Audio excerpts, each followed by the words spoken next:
Yesterday was about racing the clock just to get here. If you haven't seen that story, I'll link it below. Today, the remote work race continues. I've got 6 hours to see the places that brought me to Brescia and make it back in time for work. As usual, I got a loose plan, more cameras than common sense, and a tendency to wander off. This is one of those decision points. What I should do. That's what these postcards are, or at least have become. Half planned, half walk, and half time trial. Well, good morning. You find me in Brescia, Italy, on my way to the metro station to go to what was the Roman Forum in the city. And I'm not 100% sure that the metro's down here, but I guess we'll find out.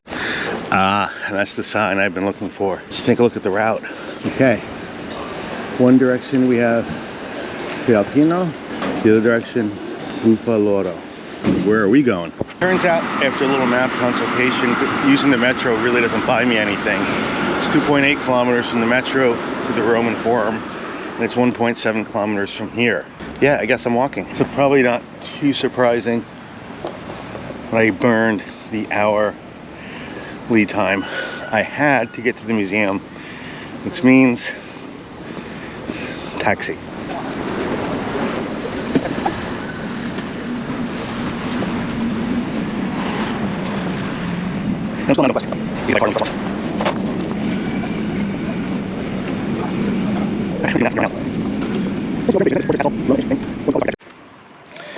Okay, I didn't want to record that, but that was the typical Shannon taxi ride. Still trying to get hit by a car.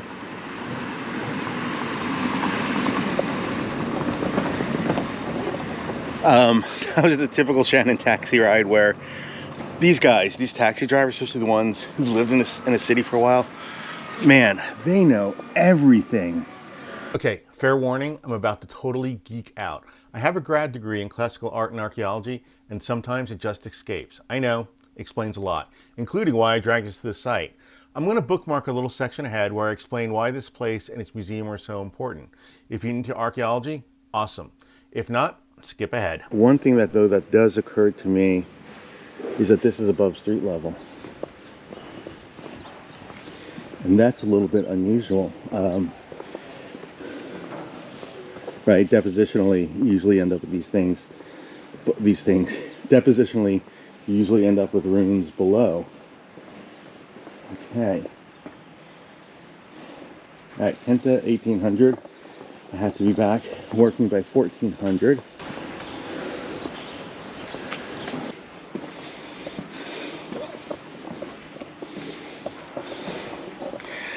Well, you want to know why Italians live forever? They climb stairs all day. That's my theory. Right, hey guys, just went on a really cool tour of the, excuse me, of the Capitoline here in what was Brescia. Okay, this is the part I warned you about, where I totally geek out. So what are we looking at, and why does it matter? This is the Capitoline, a Roman temple dedicated to Juno, Jupiter, and Minerva, which by itself is interesting. The main civic temple dedicated to one male deity, his wife, and his daughter. Anyway, the original dates to the 1st century BC, and like most Roman buildings, it was refurbished again and again. What we see now is a combination of ancient structure and a 1930s reconstruction. Okay, this is the coolest thing. We're standing in a room, probably 2 rooms, experiencing it as the 1st century Roman would have.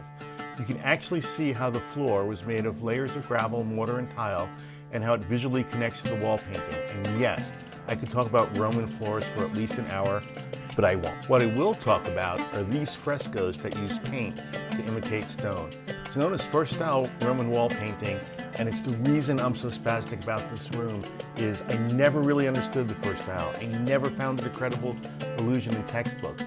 But here, its floor and painted column, even 2,000 years later, it's a credible illusion. And then there's room 3 with its winged Victory. She is extraordinary. Classical bronze statues are extremely rare, and this piece is amazing. Its scholarship is deep. So maybe let's just take her in. 2 meters high, dressed in Greek clothes, and look at the naturalistic details, the face, the feathers. What a piece. Anyway, that's why I dragged you here. Art is supposed to be experienced. Places like this are rare. Here you are actually standing in a Roman room, not just looking at objects removed from the world, museums are great, right? But they show you the individual pieces. Places like this, you feel the whole puzzle. It's the difference between seeing a picture of a place or actually walking into it. All right, guys, I have 2 hours before my first meeting, and it's about a 2-hour walk back to the hotel. So I'm just gonna head down the hill.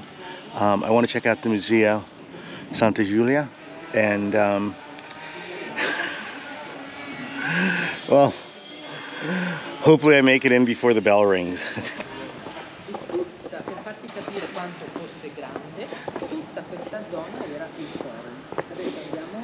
Oh, hey, construction zone. Oh, look at this river rock. Oh. All right. I know someone who would be geeking out over all the different types of rocks here. Oh, including some salt volcanics. I am not geeking out over that.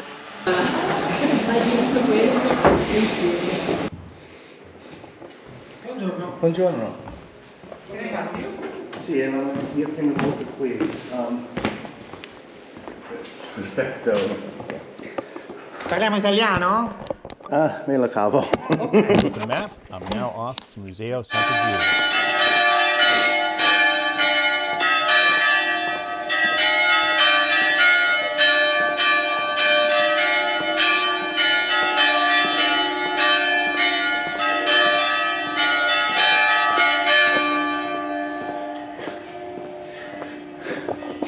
Well, as those bells just told you,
well, as you can tell from that cacophony of bells, it is just after 12 noon, and that means I really have to head back to the hotel, log in and get some work done. What a brilliant morning, though. I don't know that I could have asked for anything more. One of my challenges is going to be that a lot of the museums and stuff don't open till 10, and I need to be back to my room no later than, really no later than 2. So that theoretically gives me a 4-hour window, but I need an hour for transit time. So it puts a damper on things. But here's my question to you guys, is does having a restriction, right, does knowing I have to get up, get as much sightseeing and filming done in the morning, does that add something to the trip? It's very easy to say, dude, duh, no, right? What it does is, forces you, it pressures you, it puts you, you can't stop and enjoy things. You can't linger as long as you would want to. Or if you do, you have to sacrifice something down the road.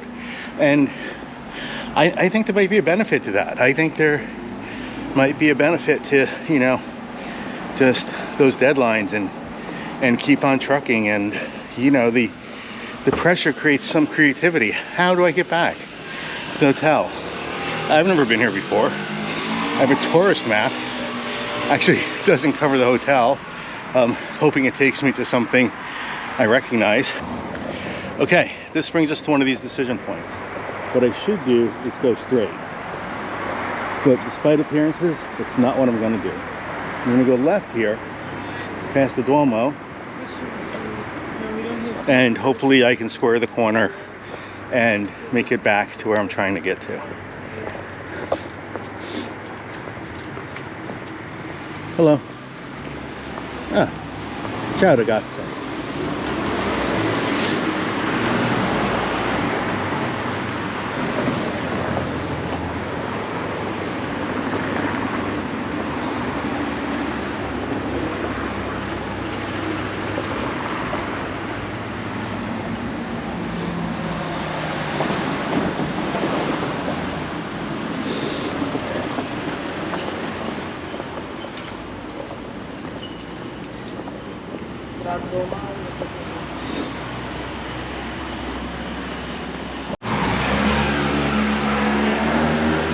Alright, we're going to just can't pass this up.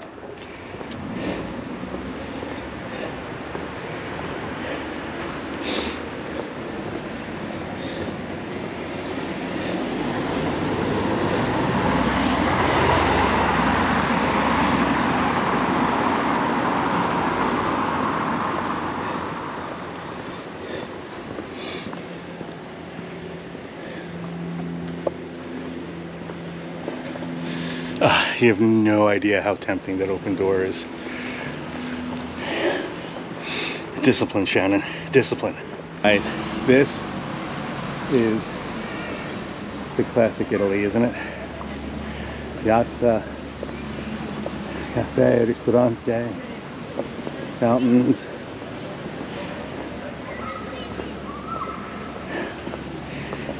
This church, in this case, a Duomo cathedral.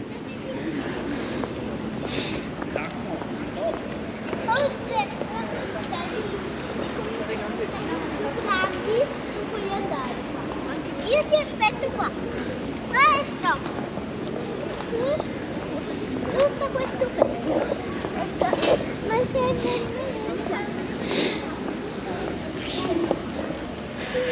Temptation gets stronger.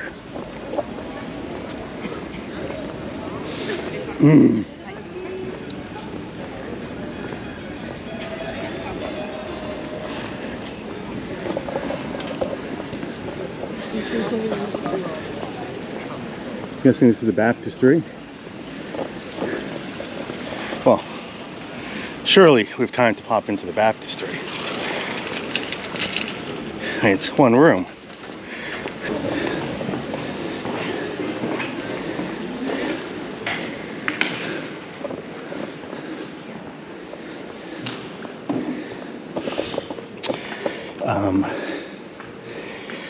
It's not a baptistry.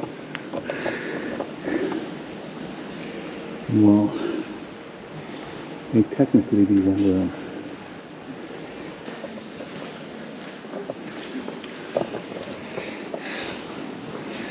Okay guys, I just don't have time to get sucked into that. I gotta get to work.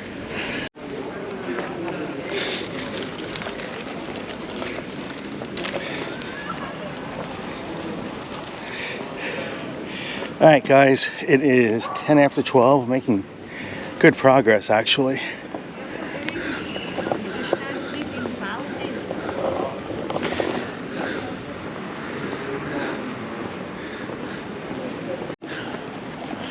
Okay, this is what I wanted to see, and what a great entrance to it. We are traveling architectural wise from the Renaissance, this beautiful arch, the rooms above it, to fascist Italy. And I talked about this in my introduction. I actually admire that the Italians, they kept this architecture. They could have destroyed it after the war and all that it represents, but they didn't.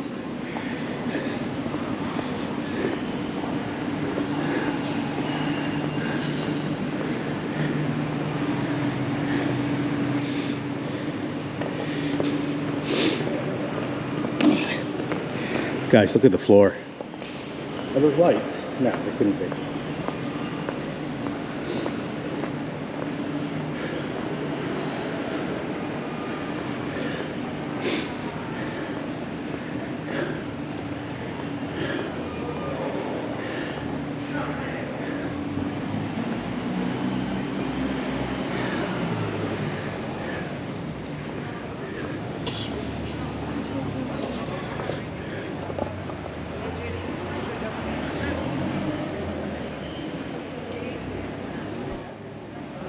Fascist Italy, yes, but it has some beauty about it. Not so much beauty that I'm tempted to sit at this cafe. The other one is way more my style.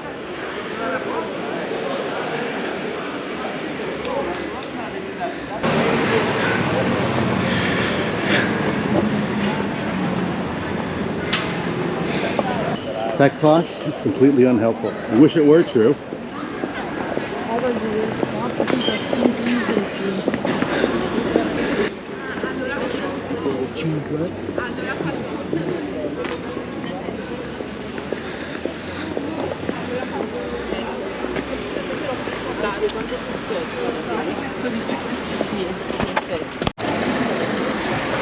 don't have to zoom in on that, I think, but I don't know if you can see, but the clock faces tell two different times. One tells 8:30, the other one says 5 to 8.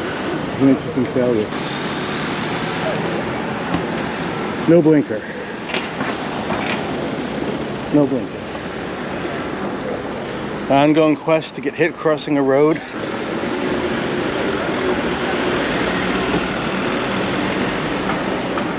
I'm actually really surprised there are no taxis here. The abundance of public open spaces. God, you gotta love it. I know it's called piazza culture for a reason, but come on. We're barely 100 meters from the last one.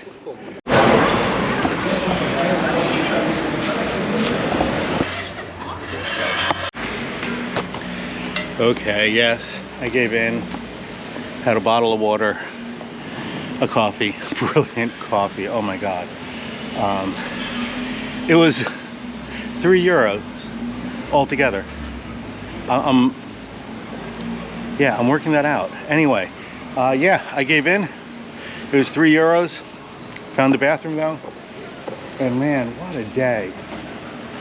What a day to be alive. What a day to be in Italy. What a day to be in Brescia. So, Google, who we all know how I feel about, or Google Maps, says it's just an 11-minute walk to the hotel. We will see.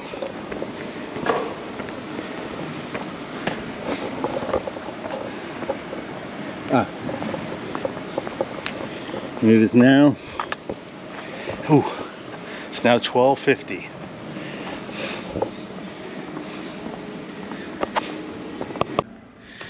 Yeah, I think that was a damn good adventure. Back at the hotel by 1 and have an hour to prep for work. I'm gonna try to get these videos uploaded, at least to the computer, and out for a private viewing for my family and close friends. But hopefully the rest of you will see this in about a month, in about mid-November 2025 is what I'm aiming for.